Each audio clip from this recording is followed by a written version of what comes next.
Welcome, niche website builders. Welcome, niche lifestylers, whatever that is. How you doing, everybody? Good. Good, thank you. Good. Cool. How are you? Do you hear us? All good. You see us? Doug, Yep. speak. Can we hear you? Hello, hello. Yeah, we can hear you. Doug, you fixed your mic. I saw you struggling last night. Yeah, the driver needed to be updated or something. I don't know. I had to restart. A driver? What are you on, a PC? No way, man. But Wow. this sure, I don't know. They pushed, I don't know what it was. It worked earlier and then it stopped working. So anyway, you can hear me now. Yeah, loud and clear. I didn't think drivers were a thing, but I remember drivers being in a thing like 10 years ago. You got a new graphics card and you come with a CD with a driver on and things like that. I didn't even know there was a CD, my drivers came on a Yeah. floppy disk. Yeah, and you know what? I said driver, but it's the firmware. It was the firmware on the mic. Yeah, that's but different. it's the same. It's the same thing, It's basically. Yeah. Okay. Launch straight into it there. So yeah, I mean, Doug and Alex, we literally haven't spoken before the stream, so this as is the way of things. So today's show is going to be about the truth and motivation. But before we get into that, how's your week been, Alex? My week started pretty well because it looks like two of my websites that were hit by the Google Core update are in recovery. Ooh. So Dart Picks being my main one that I'm particularly excited about. Traffic levels have returned to slightly higher than they were before the update. So I don't know. Something might have happened over the last few days. I don't know if you guys have seen any movements on your sites, but I haven't really made any major changes to that site. Although I added one bit of content around dartboard lighting. You know, a lot of people were looking to light their dartboards. I had a post that was very product focused, a lot of affiliate links to lights. So I added another more informational bit of content using Jasper AI. I will add about how to light your dartboard, what kind of lights to use, where to position it, that kind of thing. And yeah, that's got some rank already. That was only published on Thursday. So now when you do a Google search, or at least when I do a Google search for dartboard lights or lighting or how to light a dartboard, actually both of those articles are coming up on page one. There's kind of like two next to each other, one slightly indented. So definitely something's changed at Google. So that's quite exciting. And also the Dart Picks site, I think it was on maybe Monday. Someone bought a £2,500 dartboard through a link. So that was Wow. a couple $100 commission from Amazon, and those kind of commissions, they're pretty hard to get from Amazon. So I'm pretty pleased, feeling positive about that. Alex, just go on. On that one, when did the traffic start coming back? Was it yesterday? No, it was a couple of days ago. I think maybe Sunday or Monday. Okay, because one of my sites that were hit also started coming back a couple of days ago, and then yesterday traffic to all of my Amazon focus websites was through the roof, and I was like, "Whoa, what is going on here?" It's because it's Prime Day yesterday. And I was like, "Oh, that's why." But the other site started coming back, and it's not an Amazon site; it's like an information site. Weird. I mean, do you do anything special for Prime Day? I know. No, I didn't even realize it was on. I was just like, "Whoa, where's all this traffic coming from?" I mean, that might be why. So, I mean, if you were going to buy a £2,500 dartboard, for example, you'd probably wait till Prime Day. Maybe you might get a discount. Although it's not usually that kind of stuff that's in the discount area, is it? Yeah. Monday. That's it. So yeah, that's where I'm at. Still good. Monday's when my site started coming back, Alex. By the way, I don't know if that corresponds with yours. Let me just site that's not look at my Google Search Console. Whilst Alex is doing that, how you doing, Doug? Yeah, good here. I went to one of those financial independence retreats over the weekend. So that was like Thursday through Monday. And it was down in Colorado Springs, which is a couple hours away, but that was a blast. There's about 50 or 60 people or so. So not too big. You really get to talk to almost everyone at length. And there's a couple small talks, about 2 hours per day, but the rest of the time is pretty much open. There's a couple other little activities, but really it's like you're meant to talk and all that stuff and socialize versus sitting, listening to people talk. So yeah, it was a blast, a lot of fun, stayed up too late. So it took me a day or so to recover, but yeah, a lot of fun. What were you drinking? Yeah, I was drinking beer, a lot of beer, but I knew it was we're in for the long haul. So Thursday through Monday, if you go too hard the first day, you're just suffering the whole time. So I really sort of like progressively like eased into it, made Yeah, sure I was paced getting enough yourself. Good. rest. Yeah. Good Yeah. man. Some people were up real late, but yeah, tons of fun. Well, So anyone there that we might know? Only they're not in our world, but like Mindy Jensen, if people know the Bigger Pockets Money podcast, it's a pretty Okay. big show. Bigger Pockets is a huge brand. Like if you look through the top 100 business podcasts, you'll find many of those. So she's one of the like friends, one of the neighbors here, and her husband, Carl, is 1500days.com. So they went, and there's a lady named Rachel Richards, and she has an Instagram called Money Honey, and she like retired at 27, has like a real estate portfolio, and I'm trying to think of any of the other big names that were there. I think Rachel and Mindy are probably like the most well known, to the point where like some other regular people may know, like even if you're not into real estate podcast or anything. So anyway, no one from Sounds our good. world though. Alex, did your site come back on Monday? Okay, the answer to that question is I'm looking now. I'd say Friday. Friday was Interesting. when the first kind of uplift went. So on Wednesday, I had 14 clicks on Google Search Console. No, let's say Thursday. Thursday was up to 74 clicks, 86 clicks. So yeah, it's just kind of going up. And obviously, Search Console data is a bit behind. I don't know. Yeah, it only goes up to Monday. But yeah, the weekend, I'd say. Yeah. Interesting. Interesting. And the thing that you published was AI written? Is that's what you said? Well, yeah, I mean, I used AI to put it together, but I did the kind of research and laid out the headings and everything and just used AI to fill it out. And I did it on the live stream on Thursday. Thursday, I did like a 2-hour stream and we were just working on sites. And I think I did it on Thursday. Because on Thursday, I also added a popcorn calorie calculator to my popcorn website, getting well into my calculators. So that's a bit of fun. Cool. So you could basically Maybe just AI put a lot of content things. isn't dead this time around anyway. Yeah. I don't think so. I don't think The so. AI cover led to the recovery. I mean, it's pretty clear. Well, apart from the fact that it was all AI content in the first place when it hit it, took the drop. Yeah, but that wasn't the reason. I don't think. Yeah. Yeah, I don't think we can necessarily claim the drop or the recovery on either. On that, so. If only it was that Yeah. simple. Cool. Adam, it's again. Good. Thank you very much. We are still enjoying the nice weather here in the UK. It's still boiling hot. Yeah, apart from that, it's just been a good week. Lots of stuff That's like on. news in the UK. The sun's out. Yeah, the sun's out. It's been hot here for like 2 months now. The news in the UK at the moment is crazy. It's either about the weather or it's about the cost of like Lurpak butter, like how the cost of butter is going through the roof, and supermarkets are having to put security tags on butter at the moment. It seems crazy. Why is the cost of butter so high? I don't know. I didn't read them. They seem clickbaity news articles. I don't know. Yeah, that's it. Really, not much to report this week in terms of what I've been doing. Just been head down working this week. Nothing fun. Given that we're on our own channel and we updated everyone yesterday, if you really want to hear an update from me and Adam, you can look at yesterday's stream. But yeah, so okay, cool. So let's get into the show. So let's see who's here. We got Baz, we got Sam, we got Marcus, we got Carly, we got Below Average Blogger, Daniel, Emily, Gustavo. I think that's about it there on the list.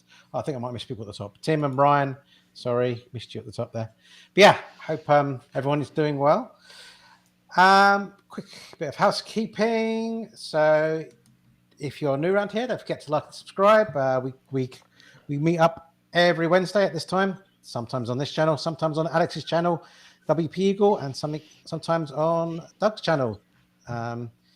So check out the links in the description and subscribe to those channels too to catch the show every week.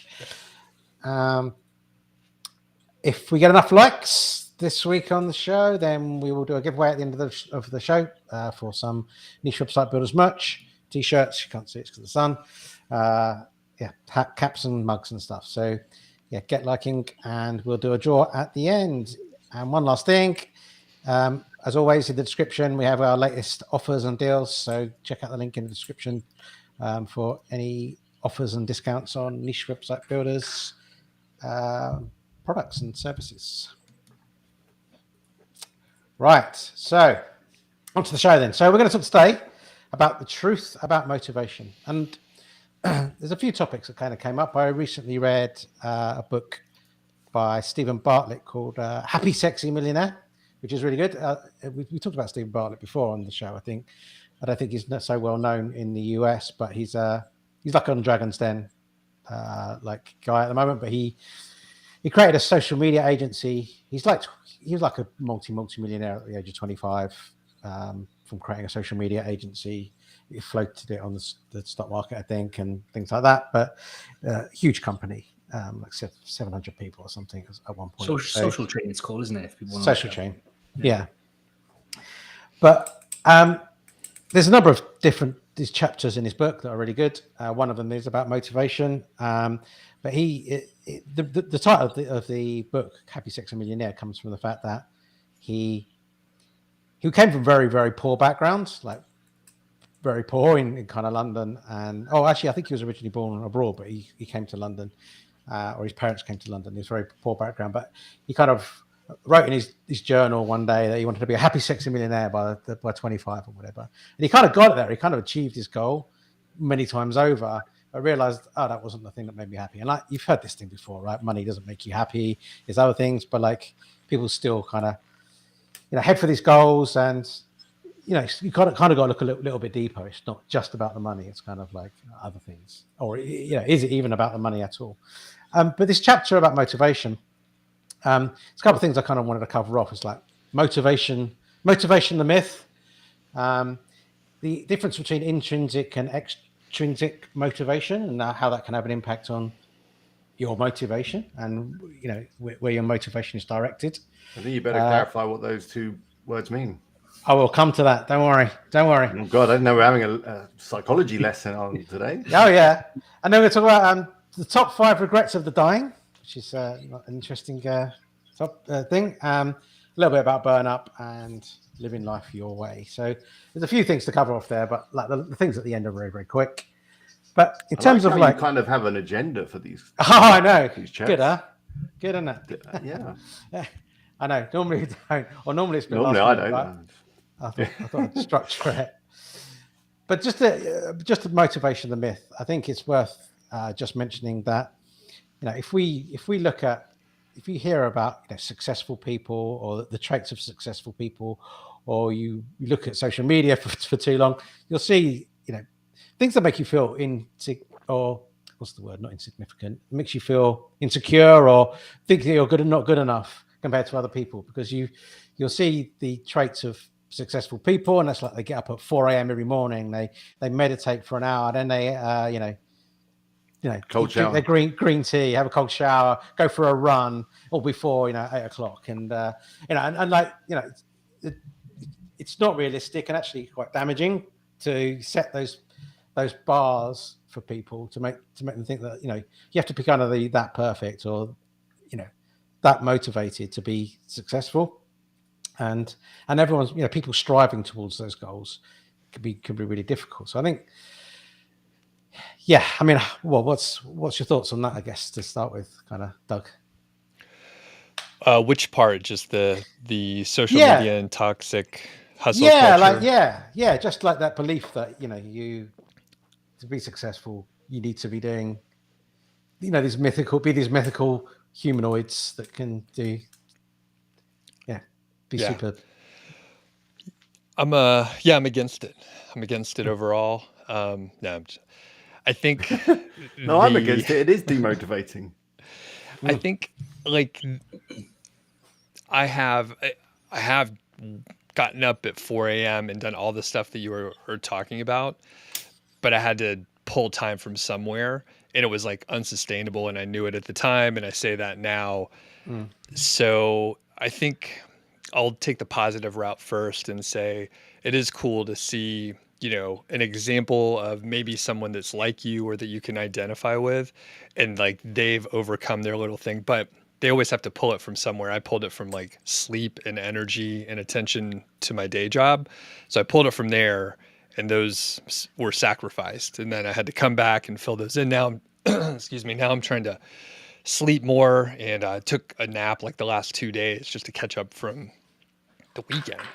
So, and as far as like the social media and the sort of hustle culture, yeah, I think that's bananas. Like at some point you have enough and you can stop. So like that person, I don't know, I'm not familiar. I remember you guys mentioned that book, but yeah, like if he made $50 million more, pretty sure his like happiness level wouldn't be any more. He'd be like more stressed out.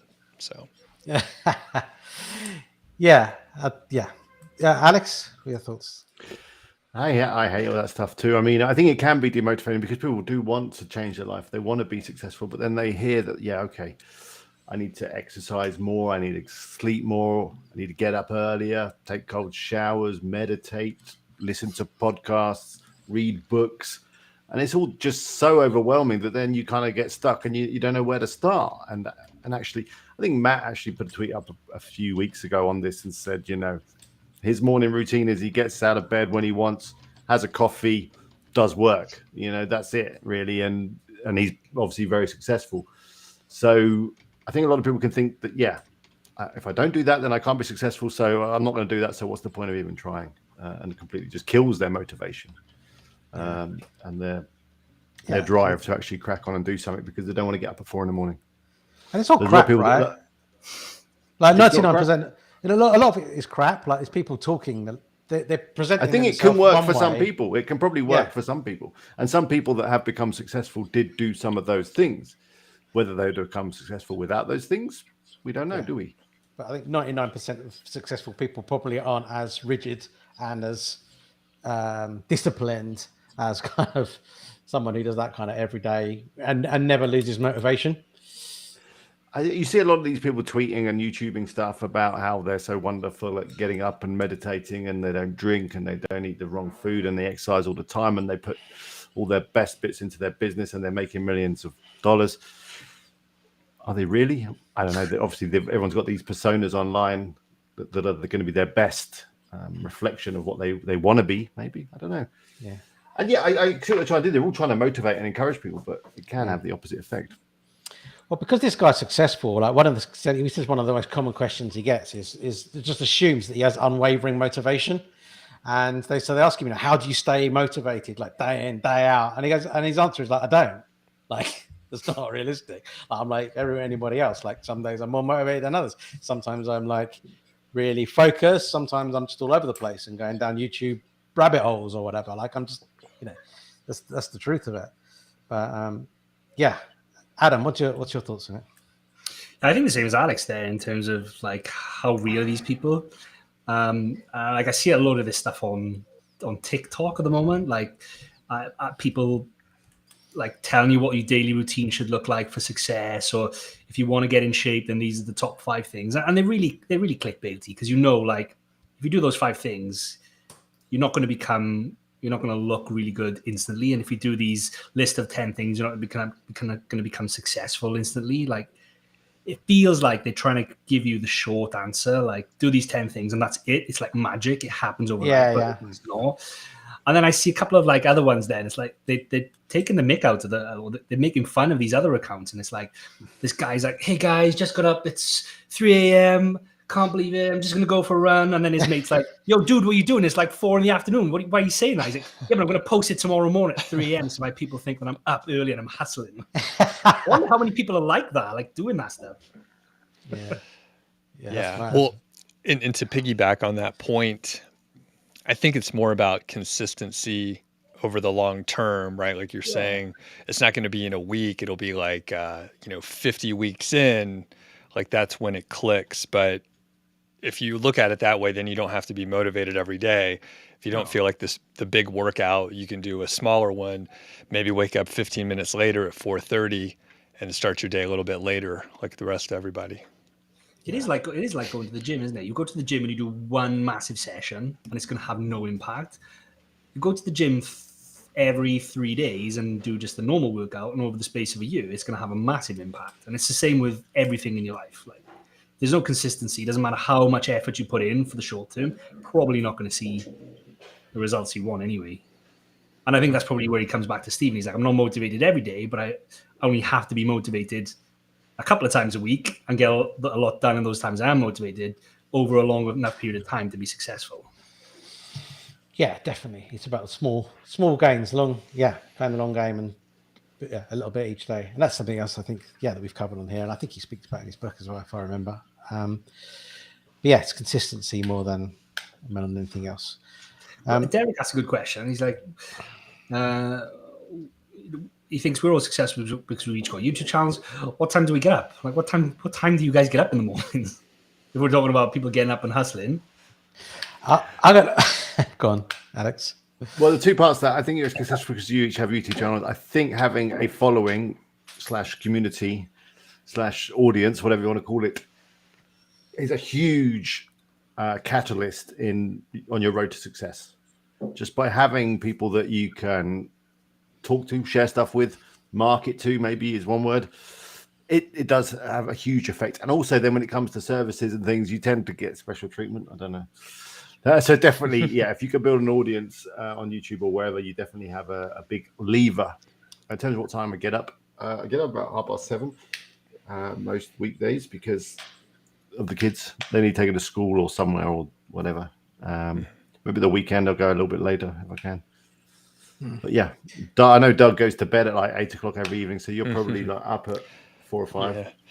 In theory, I try to be in bed by about 9, but it's usually like between 9 and 10. So I wake up typically between like 5:30 and 6:30. I've been trying to push it out and wake up later and just to sleep a little bit more. But like in the summertime, the sun comes up earlier, so I wake up a little earlier. In the winter, I go with the sun. But I usually don't set an alarm. I haven't, unless I gotta like catch a flight. So I haven't set an alarm in years. No. Yeah. How much sleep are you getting then? Probably like 7.5 or so. I'm trying to like make it longer, but. How much sleep do you want? If I could get 8 to 8.5, I think that would be good. That's the optimum. Yeah. I think so for me. Yep. What do you think of the phrase, there's plenty of time to sleep when you're dead? I think people say that don't sleep enough. Yeah. So here's the thing, because I used to run, I'm like, I could get by on like 6 or 6.5, but I was a zombie and I drank way too much caffeine. And I was more irritable and grouchy and stuff, but as I've slept more, I'm like, I actually feel great. Like I'm way more positive. So just from that standpoint, I'm like, it's important. Sleep is a lot more valuable, and I feel I'm sharper. I get things done faster and all that stuff. I'm pretty sure people say that, and they have not yet figured out that they need more sleep than they think. They're the people that stay up really late. Yeah. So sleep is directly linked to your motivation? Yes, most likely, because I say that, and then over the weekend, it was a special activity, right? So at the retreat on like day 1, I went to bed at like midnight. Day 2, probably midnight again, and then I progressively got later to like 1, and the last night I went to bed at 2. So those nights I like depleted my reservoir of sleep, and I was like very unmotivated on Monday and partially yesterday. So I'm like snapping out of it a little bit today now that I've like caught up on the sleep. But I would say that's lack of sleep and alcohol does that for sure. I think that the thing with me is in going to bed early is because of the kids. They don't go to bed now till maybe 9 because it's too hot and light here ready for them to go to bed any earlier. So that time when they're in bed is like the precious time where I can do my own stuff without to worry about the kids. To go like to bed then would be like a waste. I'd be missing out on those few hours where I can actually do what I want without having to worry about them. But it obviously has an effect on my sleep. I think being parents is a whole new ball game for trying to yeah, but it's not like when that. you've got babies where they're like just waking you up No. every few hours and you just don't get any decent sleep at all. And then you do feel like a complete zombie every day. And you've got a baby waking you up every few hours. Yeah, big time. Yeah, we have the same. I think just to go back to that. So I think building community in a lot of spaces. Someone building your tribe or people within your tribe for building community is huge, but it just takes time, right? It isn't like something that happens kind of overnight. You don't just go, oh yeah, wow, look, I've got a community. That's something that takes a long time to kind of develop and to make happen. But yeah, I mean, I do try and do a walk. I do a walk every 6 days a week. I do an hour long in the morning. So I try. My wife sets the alarm for about 6:10. Our school is quite far away, so she's still kid stuff for the school in the morning. So I'm normally up and out the house by 6:30, do an hour's walk, get back, and I find that otherwise I don't do any exercise because I just literally have my home office. So yeah, I feel like I need to do that for it just helps me. Set me up for the day, but also just frees my mind a little bit, like just going for a walk. I woke up opposite to Adam. Adam said he woke up in a really good mood this morning. I woke up in a really bad mood this morning, and we had a rough night as well, like waking up with the kids and stuff. And I felt really moody. And I thought I'm just going to bin off the walk. I'm just going to lay in bed a bit longer. But actually, I went for the walk, and I just felt so much better. Just by the end of it, coming back. So there's a lot to be said for that, I think. How many miles do you think you're walking a day then? Oh, it's just over 5K for that one walk. Okay. Yeah, but then it's about. I still only do it. I managed probably just shy of 10,000 steps. Even though I do that, I deliver about 6,500, 7,000 steps in the first hour of the day, and then the rest is nothing basically. But, yeah. I walk tons now. I mean, I must be doing 8 miles a day, 9 miles a day, just because we don't have a car and we have to walk everywhere here. So it's fine. I like walking here. Nice. Cool. Marcus asked, do you guys feel like warm weather has an impact on productivity and motivation? For sure. Yeah, go ahead. Living in Spain, yeah. When it's really hot, when it's 30 degrees, which I don't know, that's what, 90, nearly 100, and you're sweating, it can be hard to be motivated to do anything. I think either sleep or just sit with a cold one in the shade. But also, I'm going to say the opposite to Marcus. Quite often, I think, on that second point, is that quite often the weather's nice. I just feel more spirited, happier generally, than when the days are dark and miserable. And yeah, I'm suffering from seasonal depression because I can't wait for it not to be dark all the time. So I think as long as you're not hot, I think there's a difference between hot and having nice sunny weather, right? If you can look at the sun outside and you've got nice cool room and air conditioning and stuff, and that's probably okay. But yeah, actually being hot, it's horrible, isn't it? Yeah, I quite like the dark days though. Like I'm with Marcus there. If I'm looking out the window and it's dark, it feels good to be in the warm doing something productive. Like, but as the evenings get lighter in the summer and the weather's nice, and I think I get a bit of FOMO. Like, I see people going out, or Jess takes Park to the park, and I've like got some stuff to finish off, and I can't go with them and all that kind of stuff. I'm like, I want to be out rather than working then. So I think that might play into a little bit in terms of like lighter nights, darker nights, that kind of stuff. Yeah, I was going to say here in Colorado, we get about 300 sunny days a year. So exactly what you're talking about, Adam. I'm like, it's like nice. I got to go out, but it's almost every day. The way it's nice out. And as far as the heat, I see Marcus mentioning liking the winter weather better. That's the same for me. So like as long as I'm not hot and sweaty, like where I'm working, I'm usually okay. And I'm down here in the cool basement, so it stays like much cooler down here anyway. But I actually enjoyed Montana, which is about 12 hours north of here. So it's much cooler, longer winter nights. In the winter, actually, it may be close to a latitude that you guys are used to, but the sun wouldn't come up until 8 in the morning and it sets at 4. So like kind of short days, but that helps me get more sleep. because then I could go to bed a little earlier. So.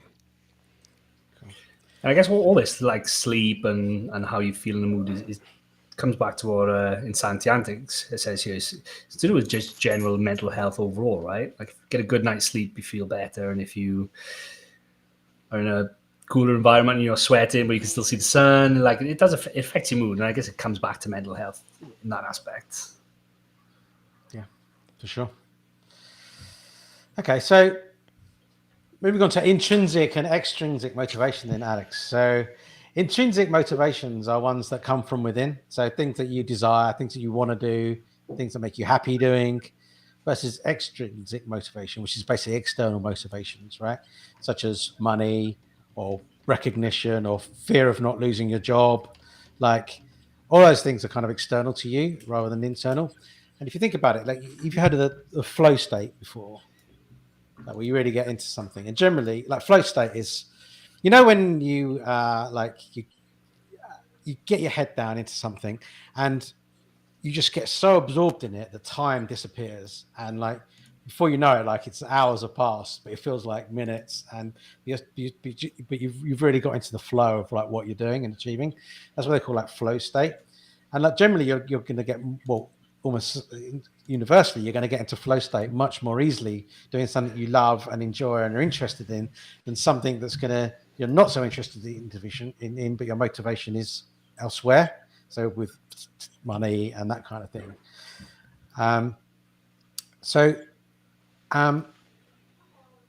Like, if you're focusing like solely, which a lot of people do, on like external motivations, then your intrinsic motivations is never going to have the chance to be heard, because you're sort of looking towards this future goal of like, I'm going to work now, I'm going to have loads of money in the future, and everything will be good. But like, then you're kind of dismissing all the some stuff that you enjoy doing, because your focus is on extrinsic goals rather than intrinsic goals and kind of what you enjoy and what you want to do. And I think that the science shows that you can be momentarily satisfied by achieving something monetary and maybe buying something, but that kind of almost never lasts. It's kind of it's more about the intrinsic stuff, and that's how you'll end up kind of being more happy, but also just more motivated, kind of in general. So that's the difference between intrinsic and kind of extrinsic motivations. But then aren't the two kind of pulling each other in different directions? You've got like the motivation, I've got the outside motivation, I need to make some money, I've got my goals for my business, I want to do this, that, and the other. And then you've got the stuff from within that says, why don't we go for a walk? Why don't we go and play football? Why don't we go and have a beer? Because you're motivated to do those things from within because they feel good. So aren't the two kind of pulling against each other? Can I jump in and add a layer? I'm not going to answer what you said, Alex, specifically, but another way that I've heard it explained is like, some people, like, I'm intrinsically motivated, so usually I can like operate on my own. I don't need anyone, like a boss, like dictating like that I need to turn something in or whatever. And the extrinsic, some people need like external factors because they don't have the internal. So one way you could facilitate it is have like if we formed a mastermind group and we needed like accountability, or we had accountability to each other, we're like, we're going to do this thing, I have a deadline, and then I have to come back next week. Some people need other people, like the accountability group, to rely on that, to get them to do the work, because they can't do it themselves, but they know they don't want to let their 3 mastermind partners down. So that can be helpful then. So that's a bit of both, isn't it? So yeah, you have to figure out like which one you are, and then like I'm mostly intrinsic, but I don't want to let people down. But typically, even if I set my own motivational goals or whatever, I can do it. But yeah, you have to figure out which one, and it can be like you're saying, Alex, it could like pull you apart. But if you know that you're extrinsically motivated and you need help, then you can set up a system to make sure that happens externally. Mm-hmm. Yeah. I guess that's kind of what I'm doing. So I'm doing Spanish lessons at the moment. I've just started doing Spanish lessons because I want to learn Spanish. That comes from within. I want to learn Spanish because there's nothing worse when you walk around Spain and you hear some English person say, "Can I have a bottle of fizzy water, please?" And it's just like, that's like the basic. Surely you can say agua con gas. It's like, come on. But then the Spanish lessons gives me that external accountability. So, my teacher sets me homework. I've got a lesson tonight. He's going to want to see that I've done some work. So I've got that responsibility to him and the other student in the class to kind of deliver that. And I know just if I just relied on myself to do that, then it would probably not as much would get done, probably. Yeah. I think there's a couple of things. I mean, one like talk about external motivations.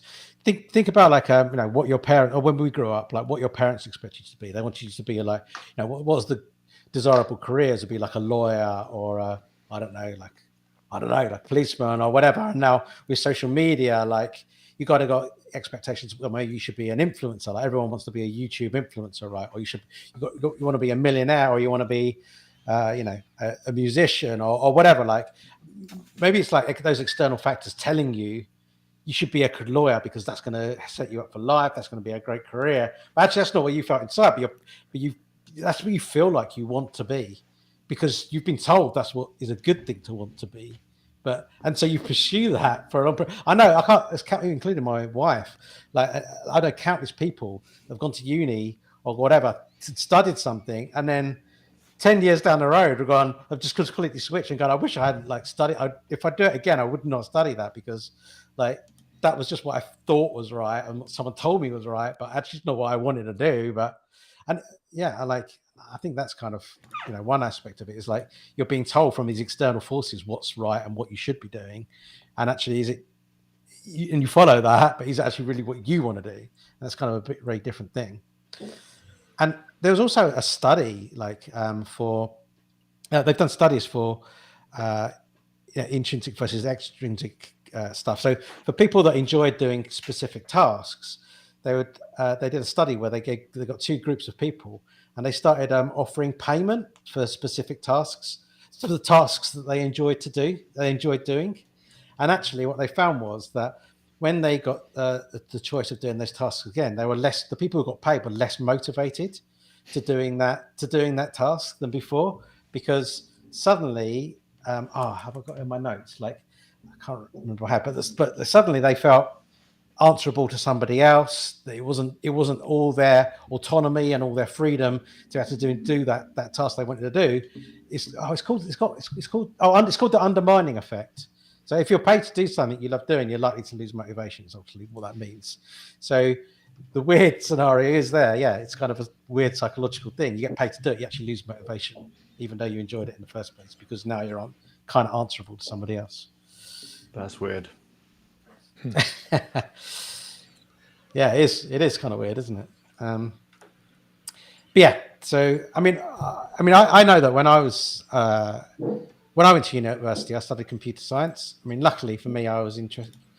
I was never that interested in programming. I guess I kind of liked it a bit, but not massively. And that's what I thought I should get into, because when I was young, it was like, oh, computers, they're going to be like the next big thing. Like, there's going to be a massive shortage. And there was, right? It's true. There was. I got into computer science and it was good. And that's where all the money's going to be.